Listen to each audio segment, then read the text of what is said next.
The Rohingya are fleeing Myanmar amidst a crackdown by the army. Who are the Rohingya and why are they being persecuted?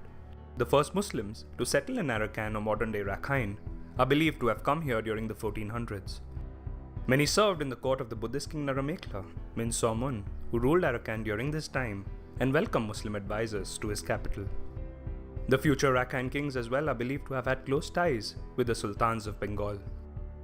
In 1785, Burmese king Bodawpaya defeated the last Rakhine king and the Arakan kingdom was annexed. The Arakan Mohammedans, as the Muslims were called, were initially imprisoned, but later freed and allowed to settle in the area. In 1824, territory disputes in the northeast led to war between the British and Burmese empires. The Burmese were defeated and 2 years later were forced to cede Arakan. By 1885, Britain had captured all of Burma. The British administered Burma as another province of British India.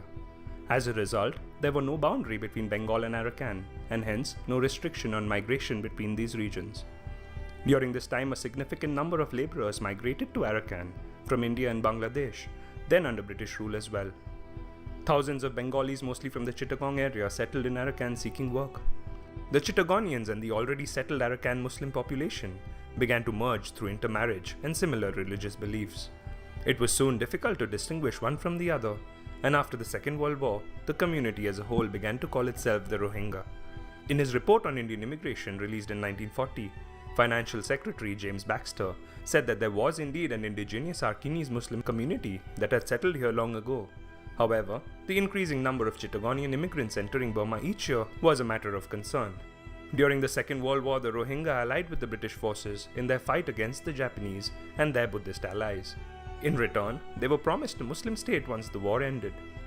By 1947, some elements of the Rohingya approached Muhammad Ali Jinnah, Governor General of newly formed Pakistan, to incorporate northern Arakan into part of the country that would later form Bangladesh. The request was turned down. Burma gained its independence the following year. A new regime was elected and soon after, the Union Citizenship Act was passed. Under this act, the Rohingya were not considered an ethnic group of the nation.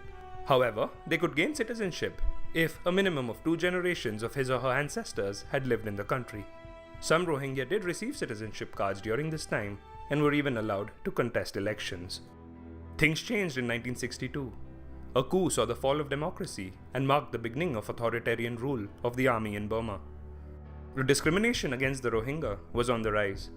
The 1970s saw a resurgence of terrorism, leading to a number of crackdowns on the Rohingya living in Rakhine State. Hundreds and thousands of civilians fled to neighboring countries such as Bangladesh, Malaysia, and even Thailand. A humanitarian crisis had gripped the region. Bangladesh struck a UN-brokered deal with Burma, under which most Rohingya were allowed to return. In 1982, a citizenship law was passed, which now required the Rohingya to provide sufficient proof of their ancestry in order to fall under one of 3 types of citizenships. Most Rohingya were unable to provide such proof and were categorized as illegal Bengali immigrants. Over time, bad socialist policies of the military junta had turned Burma into one of the world's most impoverished countries. An uprising was long overdue. In 1988, the protests began. Aung San Suu Kyi emerged as a national icon and went on to win the Burmese general election, but was placed under house arrest and not allowed to assume the role of Prime Minister. She even won the Nobel Peace Prize a year later. She remained under house arrest for almost 15 years, becoming one of the world's most prominent political prisoners.